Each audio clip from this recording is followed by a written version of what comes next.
एक गावरान गाय आहे. हा आपलं काय आहे साधारण 20-25 एकर करता एक गाय पुरेशी पुष्कळ. जास्त गाय नाही होत.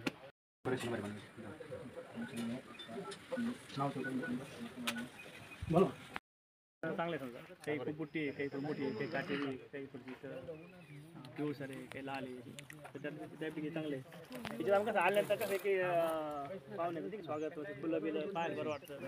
तुम्ही काही पाहिलं ना तर मधमाशाच्या एक एक फुलावर 10-20 मासे आहेत. कोणतं फुल पाहतो तुम्ही आणि पोलिनेशन झाल्यानंतर आहे ना ते गुणकार राहतं ते फुल खाण्याकरता. मग पोलिनेशन नाही काही नाही हाताने पोलिनेशन करायचं काही माझे नाही. मधमाशी पोलिनेशन म्हणजे खूप भारी समजा. आणि याच्यात आपलं जे काही मिळतं समजा तर ते सांगणं अवघड आहे.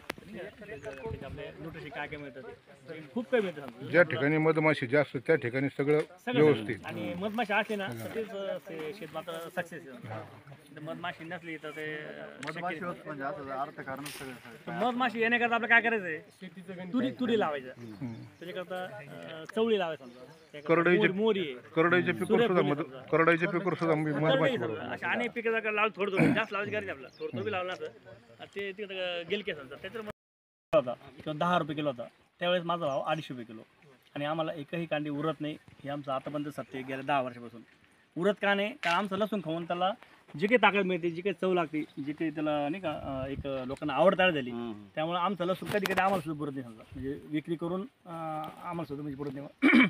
लागवड ही आईने केली समजा स्वयंपाक पण आईच करते मिसेस आहे मुलगा इंजिनियर सोडून आता इथं माझ्यावर काम करते समजा तर त्याच्यामुळे सगळं स्वयंपाक मी चालू होतो नाही का म्हणजे आणि लागवड घरी केल्यामुळे काय आलं की एकदम सारखी लागवड झाली. आता हा माझा लसूण निघणे 300 किलो समजा एक कम्प्लीट 3 फूट बाय 150 फूट म्हणजे अर्ध्या गुंड्यात 300 किलो लसूण आणि गुणिले 250 रुपये जागेवर आलं तर 200 रुपये. आज ह्या लसणाला मागणी 500 रुपये किलोची होलसेल भाव मला 350 रुपये किलो द्यायला तयार आहे समजा म्हणजे जुन्याला समजा तर आम्ही 300, 350, 500 त्या लालूचमध्ये आम्ही पडते समजा नित्य 250. जगात रुपया किलो 1000 रुपये किलो झालं त्याच्याशी अजिबात आम्हाला घेणे समजा आमचा भाव 250 रुपये किलो फिक्स समजा. कारण याच्यात न्यूट्रिशन व्हॅल्यू म्हणजे न्यूट्रिशन पूर्ण भरभरून आहे याच्यात कॅलरीज व्हिटॅमिन शरीराला लागणारे सगळं अन्नद्रव्य त्याची चांगली टेस्ट समजा आणि अतिशय महत्त्वपूर्ण त्याची पाचसुद्धा आम्ही विकतो समजा. तर साधारण आता याचं 300 किलो गुणिले 200 दर समजा 250 नका धरू कारण बाकीचा खर्च जरा कमी जास्त तर 3 दुनी 6 60,000 रुपये तयार होता एक 4 महिन्यात समजा.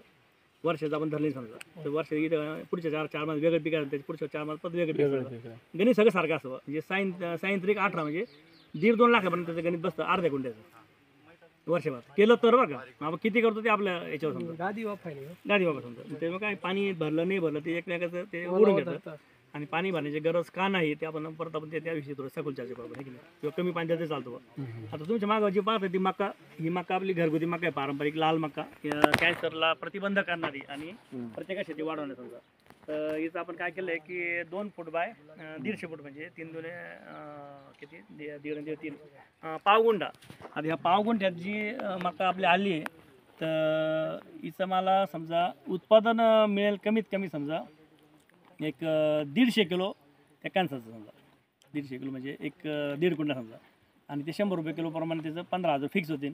पण 15,000 रुपये होत असताना समोरचे 10 किलो मागितलं तर त्याला आम्ही 2 किलो समजा आणि ते सगळ्यांना पुरलं पाहिजे समजा आणि त्याच्यातून जर का उरलं तर ते बी तयार करतो ते बी मात्र 5 ग्रॅम 20 रुपयाला म्हणजे 4,000 रुपये किलो आणि याचं बी तयार होतं समजा साधारण 40 किलो बी तयार समजा वाळून कडक वाळून समजा म्हणजे 40 किलो गुणिले 4,000 4×16 म्हणजे 1.5 लाख रुपये त्याचे मोकळे समजा कंपनीसाठी फक्त किती एक 4 महिने समजा मग 1.5 असे म्हणजे 1.5 म्हणजे वर्षभरात काय होईल ते हिशोब आपण नंतर करू आपण चला बरं.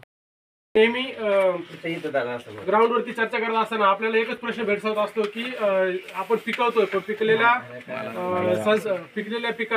पिकाला मार्केट मिळत नाही. तर मार्केटचा त्यांनी जो मुद्दा होता तो मुद्दा अतिशय छान पद्धतीने समजून सांगितला आहे. तर हा मुद्दा आपल्यालाही सगळ्यांना समजेल असेलच आणि एवढ्या ज्ञानातून आपल्याला परिपूर्ण नॉलेज भेटणार असं नाही परंतु आपण आता यापुढेही असंच आपण इथे अजूनही व्हिजिटला येऊ आपण आणि निश्चितच सरांनी जो आपल्याला मार्ग दाखवलेला आहे त्या मार्गावरती आपण मार्गस्थ होऊ आणि एक पाऊल नैसर्गिक शेतीकडे या म्हणीप्रमाणे आपणही एक पाऊल कुठेतरी सुरुवात करू. यानुसार आज आपल्या सर्व कृषी मित्रांनी एक शपथ घेऊ की आपण किमान पुढील 2 ते 3 महिन्यामध्ये आपण आपला एक 2 गुंठ्याचा एक परसबागेचा एक प्लॉट आपण नैसर्गिक पद्धतीने डेमो प्लॉट म्हणून करावा अशी प्रत्येकाने शपथ घ्यावी का जेणेकरून ज्यावेळेस आपण अजय जाधव सरांना आपण पुढे 2 महिन्यानंतर आपल्याकडे व्हिजिटला बोलवणार आहे ते व्हिजिटला आल्याच नंतर त्यांनाही आनंद झाला पाहिजे का मी जे काही नॉलेज दिलं होतं कृषी मित्रांना त्यांनी खरंच परिपूर्ण पद्धतीने त्याचा वापर केलेला आहे आणि त्यांनाही त्यांनी जे शिकवलेलं आहे त्याचं सार्थ होईल आणि एक आपल्याही एक अभिमानास्पद गोष्ट राहील की आपणही चांगल्या प्रकारे नैसर्गिक शेती केलेली आहे. आणि आज जे आपल्याला सरांनी जे काही ट्रेनिंग दिलं त्याबद्दल मी सरांचे मनस्वी आभार मानतो. आणि म्हणजे मी कधी असं एवढं अनुभवही केलं नसेल की एवढं मला छान ऐकायला भेटेल एवढं गायडन्स, तर त्याबद्दल सरांचे खूप खूप आभार.